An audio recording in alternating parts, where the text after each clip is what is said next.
Today we're going to design a sick Brutalism poster. Dreadlabs. What's going on everyone, my name is Tom from Dreadlabs and I'm a graphic designer, and in today's video we're going to be designing a poster using only Dreadlabs assets. Assets are mainly pre-made parts of a design project that you can use to save time for yourself. I've been creating and using asset packs for years now, and I thought it might be a fun idea to do a video on them and basically show you how easy it is to create a poster with only using assets. So you might be asking yourself, what are assets actually? And basically parts of a design that you have to use over and over, such as textures, vector shapes and renders. Before we dive into the design, I wanted to let you know you can get the project files for this video and all of my other videos by becoming a Patreon member. That gives you access to all of the assets that I use in this video as well. So besides getting access to over 100 PSD files, you'll also get access to a 15% discount in my asset web store, where I essentially sell all of the assets I'm going to use in this video, as well as an exclusive Discord role in our community server. And if you go one tier up, you'll also get access to exclusive tutorials, such as how to start your own clothing brand, how to start out with Illustrator, how to make death metal logos from scratch, and more. Thanks to my patrons, I'm actually able to keep the channel up and running, because making a video for you guys every single week takes a lot of time, and I need to pay my rent somehow, so thanks to all of my patrons, I'm actually able to keep creating these videos for you guys. So if you want to become a patron, there's a link down in the description, but if you don't have the budget to support Dreadlabs in that way, of course leaving a like, comment and subscribe already helps out a lot as well. Without any further ado, let's dive into the video. Alright, so we're in Adobe Illustrator, which is where we're going to do the layout of the poster. If you've seen some other live streams and videos of mine, what I usually do is I create some guides for myself, mainly to determine the space between every different element in our poster. The way that I usually do this is basically create some cyan or magenta squares, and I keep using those squares over and over in order to determine space. You'll see what I mean further along the video.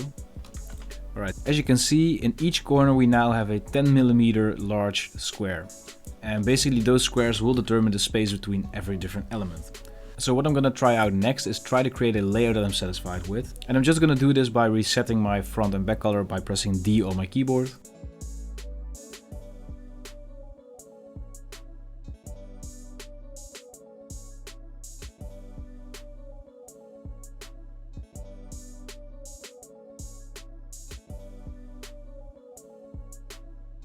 Alright, usually I try to do something random and see where I can put cool stuff up front, and I might just want to change this along the way wherever we go.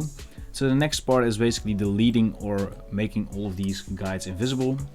I'm going to select the magenta square here, go to select, same fill color, and I'm going to press Ctrl or Command X, make a new layer, and then press Ctrl or Command F. And I'm going to do the same thing with the green layer, select same fill color, Ctrl X, Ctrl F. And now all of the colored layers are in layer number 2, and we can just toggle that off so it's not visible, and now we just have a layout here. Alright, so the first thing I want to do is basically grab a couple of fonts. So the first Dreadlabs assets that we're going to be using are some fonts that we can find in our web shop. And the first one I'm going to use is Xcans by Suveki. I don't want to use this as the main font, but I'm going to use this as a background because I'm going to try to do some fun compositioning with the letters here. So what I thought would be cool is if we just make this into a compound pot and punch this out of this square here. So I have a filled version of the top here. And then I'm going to grab another font, maybe Rodemit by Normalist. Okay, so this is not really working, so what I'm going to try to do is see if we have like a smaller font or a more condensed font, if you will. Alright, so this seems to be doing well for me. I'm going to go to the stroke and outline it. It's rather boring, so I might want to do some warping effect on this. Let's see if we can squeeze this in, but then like not this shape, but vertically. And then negatively. Now looking at it, I'm not really happy with the background here, so I'm just gonna delete that. Alright, so this works a little bit better, I think, because it's a little bit more blocky. And what we're gonna do next basically is grab all of the vector packs that we have at Dreadlabs. Start with the tribal rotational shapes, the 64 random shapes, the tribal and futuristic shapes, more tribal shapes, industrial icons, and masks. So I do dig this Oni, so I'm gonna drop that in. I think it could be cool to drop in the Oni and do it somewhere in like these narrower spaces. So for now, let's just align these two together. First, we're gonna make sure that the rectangle is actually on top, and then we'll just make a clipping mask by Command 7. And looking at this, the horns are not visible, so I don't really like that. So maybe if we just make it a little bit smaller, and perhaps let it repeat the same shape as we move up along this rectangle. So I'm going to make sure that we also have a background color. So I'm going to press Ctrl C, Ctrl B, and this will paste a same duplicate of our Oni in the exact same position. Then we're going to go to Object, Compound Path, Release. And then we'll just simply click on the Pathfinder Unite button. And if we change the color now, as you can see, we just now have a complete background. And we're gonna just make that white. And then we'll group these together. And we're gonna go to Object, Transform, Move. And maybe we'll do 10 millimeters upwards, and we'll just click Copy. And then we'll just click Ctrl D to repeat that action over and over again. And now we have 1, 2, 3, 4, 5, 6. We'll just move these down a little bit. Or we'll group them and we'll align them with the rectangle, and we'll just move all of these so that the bottom one is at the front. And looking at this, I think we might want to delete every other version. Yeah, we'll just align these three together. All right, looking dope. Maybe I also want to have this as a black background like that. So what could be cool is we also have the Dread blasters. Basically these are illustrations of futuristic weapons and rifles inspired by Gundam and Borderlands. And let's see if we can just drop those in and, you know, line them up together. Make sure that our corners and effects will scale down with everything.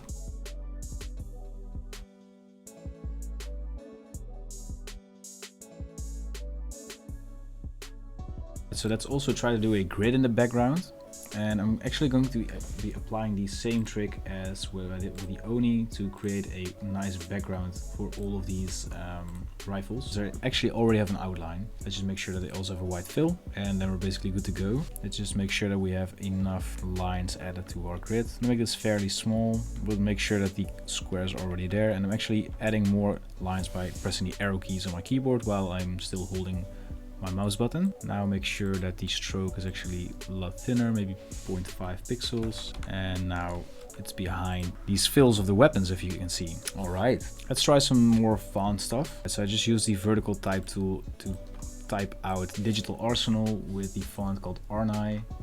Actually do some kerning, because vertically this sometimes just is the case, because sometimes kerning is a little bit more needed when you're doing vertical typing, as you can probably see already. And this is one of those moments where I'm basically going to improvise a little bit, because what I'm gonna do is grab these. Let's move these points to the left, and what I'm gonna do is make sure that we are using our distance guides again. And now that we have our green guide again, let's just drag these points back so that the distance is the exact same. And now we can just make them invisible again, like that. What we're gonna do here is add some text. So I'm gonna go to Object, Path, Offset Path, and offset it a little bit inwards so that there's a little bit of space. Let's try maybe 1.5 millimeters. I'm working on this poster in A3, by the way. Now we just click on the text and we can add all kinds of cool stuff in here. I'm going to make sure to use Nimbus Sans Extended. Of course, this isn't a font on Dreadlabs, because this is from Adobe Fonts, but on my website you can only buy display fonts. And I just want to type out some text in some normal font, if that makes sense. Alright, so we still have a couple of squares to fill, so let's see what else is out there. You're always good to go with a Toxic Biohazard logo, of course, so let's just drop that in, perhaps in the corner right here. And what we can simply do is make a new square 10 by 10 millimeters, align it with this square right here in the bottom left corner, and maybe we'll just make it 15 by 15 looking at it now. And we'll use the Pathfinder to punch that out so we have some room to put in this Toxic Biohazard icon here. Let's go to the first Dread Shapes pack ever released. This was made 3 years ago by me. It's probably also one of the most used and most successful of my packs, and still one of the cheapest and most affordable ones. I have some clear personal favorites which I'm gonna copy and paste in right now, and this looks really cool, but I would say maybe we'll do something to make this a little bit more interesting. So what I'm gonna do is make 5 squares inside this rectangle. We'll scale them up to the width of the rectangle. Let's go into outline view, and we're going to ungroup these shapes, and we'll make sure that these are all aligned. I'm going to make this one a little bit smaller because this one seems a little bit larger than the rest. So these all seem pretty much aligned. So let's see what happens if we just make this one wide like this. Looks a little bit cooler, I think. And maybe we want to round off these edges here. Add some dynamic, I think. What does work for me is some renders. So let's go into the very first render pack that I ever made and load in this chain image. And what I'm going to do is use this as a background, but we obviously need this to be in vector image. So let's go to image trace, advanced, preview, and we can just ignore the white color, and let's play around with the threshold, and let's align this to this square right here. And I think this would go well with one of the other packs that we use, and those are the scientific illustrations. So let's open that up in Illustrator, and I think the head with the brain here would maybe work. See what happens if we remove the eyes, or maybe just the pupil. Kind of works. All right, let's just group this together, and I'm gonna paste one behind to create the background again. I'm gonna use the same method again. So what I'm gonna do is also fill the rest of the shape up, because yeah, it's not really filled up. All right, so if you take a look at this now, we now have a head with a brain with a background. Let's just center it with this square as well. Make it a little bit smaller, maybe like that. Looks pretty dope. And what I think would also be pretty funny is if we equip some blasters to one of these beetles. So not sure if that's gonna work. We'll see. So maybe we'll do this one, and then let's see which blasters we can grab for this. I think that, so if you used to play Call of Duty like me, you probably know which weapon this is. Let's see if we can make the lines, the strokes a little bit larger.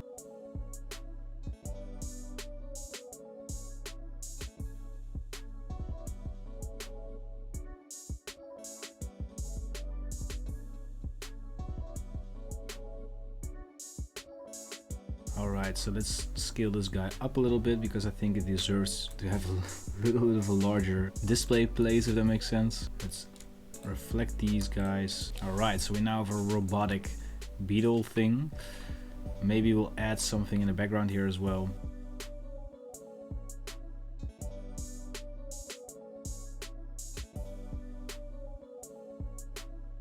Alright, so I have the blueprint of our beetle thing here, but I kind of want to distort this grid so that it doesn't look too much like this one.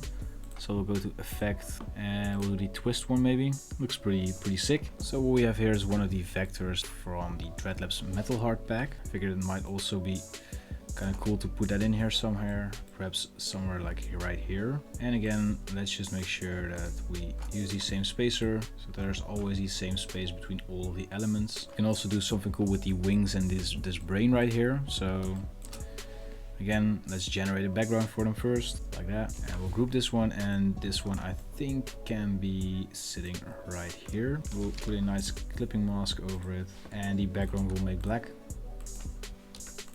So we haven't really used this one yet, and one that I really like is this circle right here. And this one always does really well when we put it in a little bit of a larger spot. So we can either put it right here or down below, or in this one square right here. And perhaps we can outline this to have it a little bit more interesting. And let's fill this one square up, maybe with like one of these industrial icons, maybe the flame icon. All right, that leaves us with 3 more gaps to fill. So what I'm gonna do is go to resources, and I'm gonna grab one of the celestial being renders. So I'm gonna show them on screen right now. These can make for some really interesting, trippy renders, as you can see. And each render comes in 3 forms, as you can see: transparent, transparent with depth of field, and transparent with the background. This one may look cool when we do some effects on them. Which one was that? 28. Drag that in. This looks pretty dope. So we'll just ignore white again, and we can just align that to this square right here, and we'll clip mask it like that. Maybe we'll move it a little bit from the edge here and twist it ever so slightly like that. All right, so I want to leave this one for some text. This one can do some, like maybe some different type of renders, and then we can do some typography in here. One that I might like is, I think I haven't used that one yet, Lunarism. I tried it out before, but I didn't really think it fit what I wanted to do with it. But now if we put in DL, that actually works quite nicely. I want to do something with it because the font also have these circles in place where they punch these circles out of the text. So let me just do that with this particular square right here. So let's select all of these squares, turn them into a compound path by pressing Ctrl 8. And once we've done that, we can go to the pathfinder and punch out the shape. Now it fits the text a little bit more. Looks pretty cool. So I'm gonna just grab some text from my website about my fictional story world. If you want to learn more, I'll put the link down in the description. And I'll just fill this with maybe Nimbus Sans again. Alright, like that. I don't really like the spacing on this, so maybe like this, and I'll just make the text a little bit bigger like that. Alright, so for the final part of the poster, let's see what we can do. So I don't really think that we've done anything from this shape pack, so what I'm going to do is actually improvise a little bit. Grab 3 shapes. I'm going to make all of them black. So the first one I'm going to just put in here, really large, maybe outlined, and the second one I'm also going to put in here and give it the same look. Okay, so maybe it's a little bit too large, so let's just do 3 points like that, and I'll just make the background black. This one's too detailed, I think. So this is inspired by the Gundam wings that I have on my Freedom Gundam. Let's see if I can just delete half of this, and we'll see if we can do some cool rotational parts thing with them. So we'll find out where these paths cross, like this.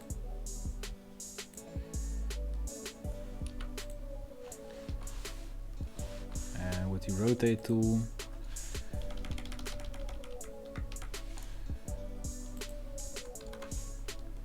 this looks pretty dope. And I'll just rotate this 45 degrees, and I'll just put this to white, maybe all the same look as this, and align it to the middle.